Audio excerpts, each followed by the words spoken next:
Unpopular truth where there's a couple and one person is doing all of the things, taking all of the initiative, making arrangements, taking care of the household, all of these things, is that oftentimes the person that's doing all of the caretaking and the appointment making and the initiating of conversations and all the things is because they actually like it that way.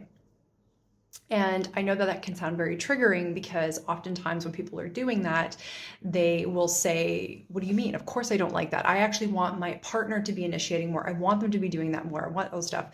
But whenever we're doing anything at all in our lives, it's actually serving us in some way.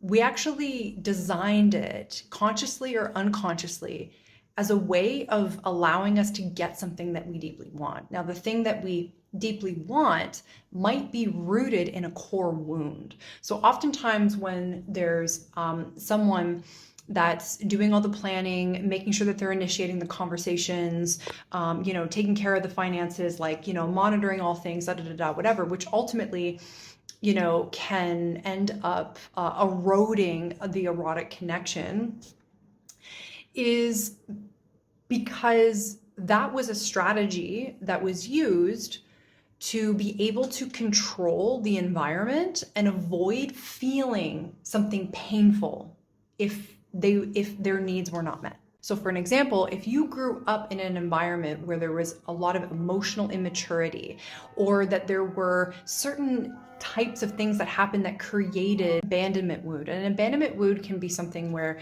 your needs are not being met, or that there was some sort of medical trauma that happened at birth or at a younger age, or even in utero.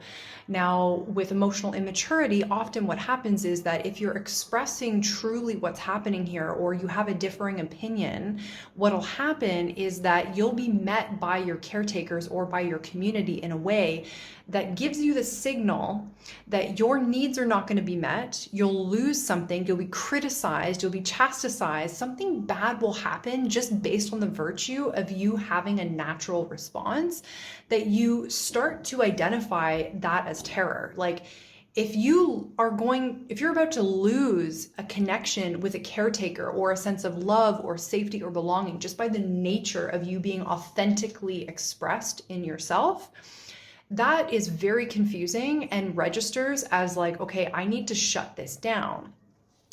So this core wound of not being able to actually express what's actually happening here, or that this core wound of confusion and terror because the adults around you are not recognizing the actuality of the situation that's happening in the moment. There's a dissonance in that. How you learn to cope with it is you shut that down, and then later in adult years, you end up just constantly controlling and monitoring everything to avoid feeling the potential deep rejection of not being met. Like, if you ask your partner to do something, or if you desire for them to take on a bit of a responsibility and that you can just actually receive that help and allow that to happen, that actually is a dangerous territory to be swimming in, because when you did swim in it in earlier times, there was a lot of threatening behavior that would happen. So how that shows up in relationship is that you want your partner to do the thing, but technically and actually you don't, because you don't even know how to experience and tolerate the feelings of relaxing out of that. You first have to unwind the core wound, because that core wound is actually what's playing out in your everyday here, now, right here moments. And actually, in a way, that core wound playing out, you end up creating an energetic signature inside of your body that attracts the perfect partner that's going to play that dynamic out with you, that's going to wrangle that dynamic with you. And so sometimes we're with partners that perfectly match that situation, and they don't even want to up level. And then we are with partners that actually would like to do that. It's just they want to be initiated into that next level of your partnership. So the first thing that you have to do is be able to identify it, work with a somatic experiencing practitioner, work with someone who understands this on a nervous system level. You unwind it to the core root, and then you replace it with what it is that you actually want to experience, and you build the tolerance to be able to experience that level of letting go, that level of trusting.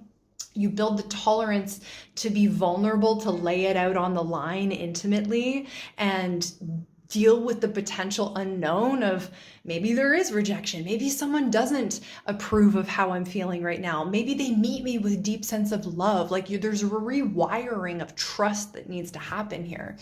And so these are things that we do inside of the erotic repatterning system that I've created here, where we're unwinding charge, we're unveiling erotic eros inside of our emotional self. We're working through these shadow pieces that come out in our partnership that really fizzle out the erotic connection inside of our partnership, and then take it into our sixth pillar, which is aligned intimacy code with a partner. We have to do this internally inside of ourselves first, so then we can actually have the opportunity to bring that into partnership with this new reality, like genuinely actually complete stress cycles from something else that we've been carrying through decades.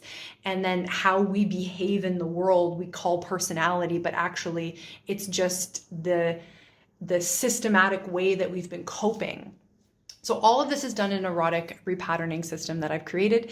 I'd love to hop on a call with you and really identify exactly where you're at, what's going on, and then give you a direction on how we could work together. And if we choose not to work together, that's okay too, because I know that any information that I provide will provide you clarity in the steps that you need to take forward.